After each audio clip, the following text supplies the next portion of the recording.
Greetings. I'm Dan Smith, Dean of the Kelley School of Business at Indiana University, and we're joined today by Richard Lenny, the CEO of the Hershey Company. Richard, thanks for being here today. Happy to be here, Dan. Thank you. Great to have you here.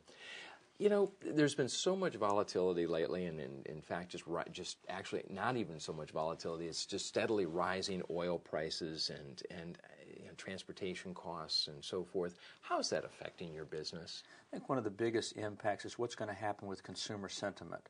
Now, in the confectionery business, it's a affordable indulgence. It's a treat. So the issue for us is what happens with shopping trips. So if consumers, by virtue of higher pricing in fuel or home or mortgages, tend to scale back their shopping trips, that could impact our category. The flip side, it's a very high impulse-oriented category, so as there are more shopping trips and more frequent opportunities to go into the market, then we do see a higher impact in terms of our business. But specifically on the price of oil, we find ways to hedge a wide basket of input costs. So you may have fuel costs going up in one area. You may also have other commodities going down in another area. So for us, we look at how do we hedge a total basket of input costs. Interesting. I mean, along those lines, in another discussion we were having, you were talking about competing in India and around the world. Right. Gosh, it exposes you to currency risk and commodity price risk. How do you handle that? Well, we do hedging. Okay. We do hedging against certain currencies. We do hedging against commodities, not from a speculative standpoint, but the goal for a lot of food manufacturing companies, and certainly for the Hershey Company, is certainty of future costs. It's not so much trying to outguess the market, or you're at the top or you're at the bottom, right. But the goal is a certainty of cost so you can put that into your financial projections. Can you elaborate just a little bit? How do you hedge against some of these risks?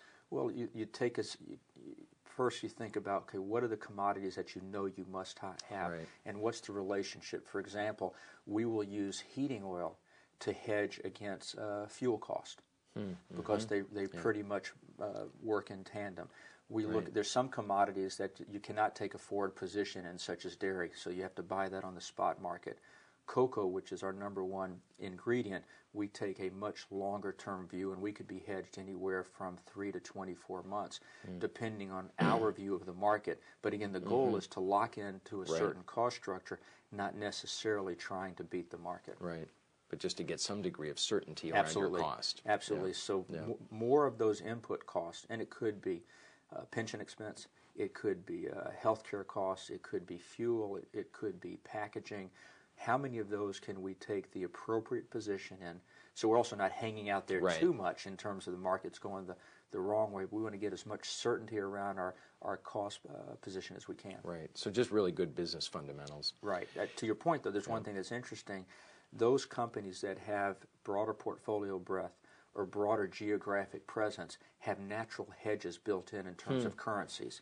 So it's not as though if 90% of the Hershey Company's sales are in the U.S., so we have some benefit from the weaker dollar now, but certainly not to the extent that more multinationals do. I was actually just going to ask you that. How has the weakening dollar affected your business?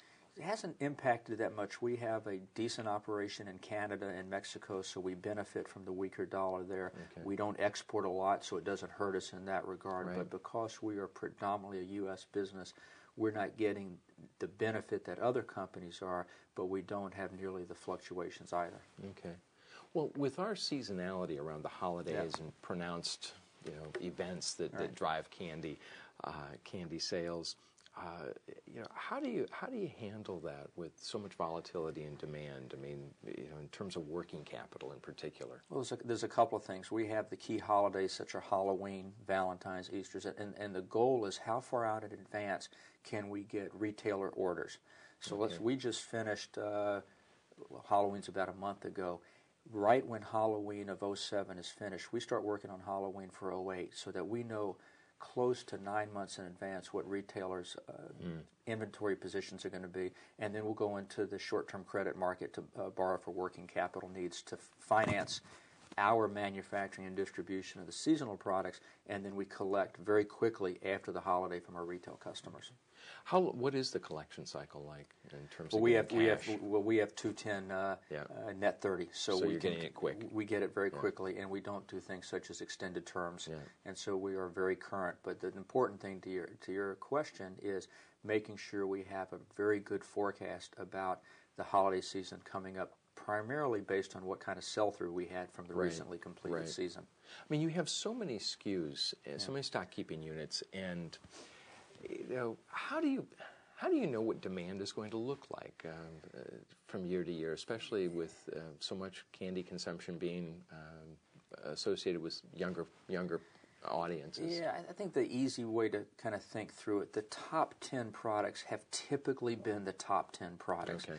So it's the old 80 for the 20. Right. 20% of your portfolio will give you 80% of your revenue. The whipsaw effect on the supply chain are the slow sellers. And so over the past few years, we've done a pretty decent job of rationalizing our portfolio.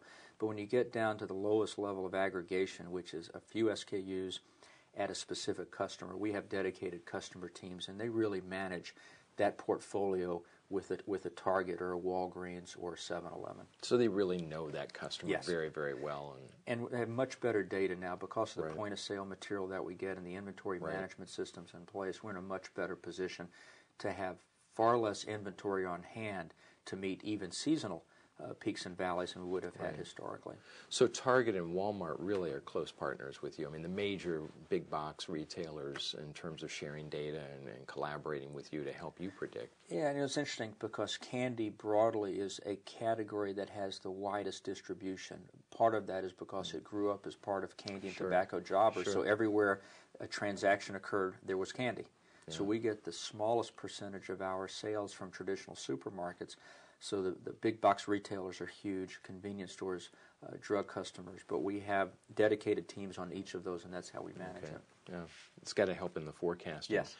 When you think about more broadly now about just the ownership, the unique ownership structure at Hershey, could you comment on that a little bit? What are the implications of it? And it's just kind of unique.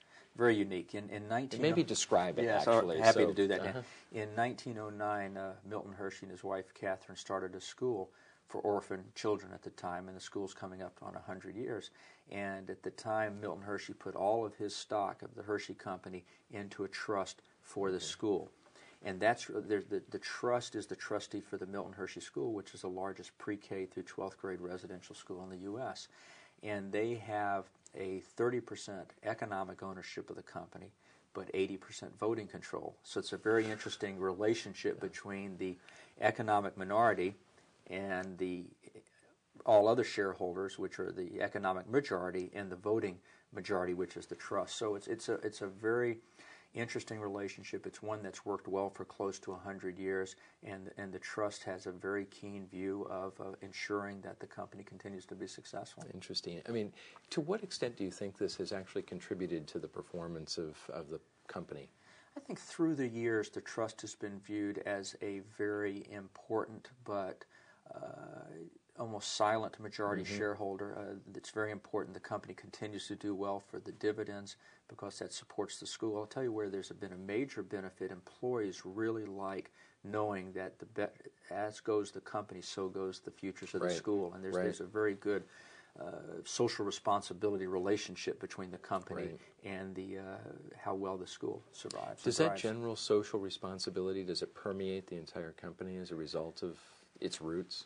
I think that to a large extent, yes. We're now very much involved with how do we improve the growing practices in West Africa, which is a primary source of cocoa. And because the company has its roots in the Milton Hershey School, and we go talk with other governments or NGOs, to a certain extent, we come by corporate social responsibility from a natural standpoint. Sure. And we don't have to explain why we do what we do. Right. Yes. Right. It's understood. Exactly right. That's great.